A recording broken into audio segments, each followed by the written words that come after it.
त्यहाँमा दिउँ ल बताबु घन्टीमा थाहा थिइन त घन्टीमा हो दिन मन परे घन्टी घन्टी त हो रे जरे यमन रे ता भोट घन्टीलाई दिए जिम्मा हाँ बालिङ दाइलाई बालेन दाइ नै हेर्नु बालेन दाइ गएर नचेलो होला बाउ बालिङ शाहलाई भोट कहिलाई बालिङ शाह बालेन शाहलाई उत्पास हुन्छ अर्का वर्ष घर ल्याउने हो नत्र मैले घर नआए 3-4 वर्ष भइगयो बाउ घर आउनेलाई नै मु भोट नै दिली बाउ घर नै आउने मु म त सल्लाह दिने हो नि बालिङलाई दिने हो म त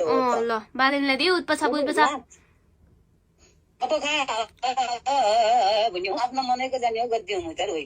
सबैलाई हय हय भन्नु हो रे तर लास्टमा भोट दिने बेला घन्टीलाई दिए जिम्मा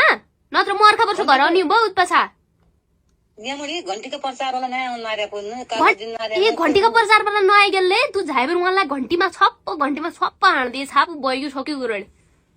घन्टीको चित्र नआएको यहाँ घन्टीको चित्र आउने हो भने मु देखाउनु घन्टीको चित्र कसो हुन्छ भने अल्लै पठाउन मु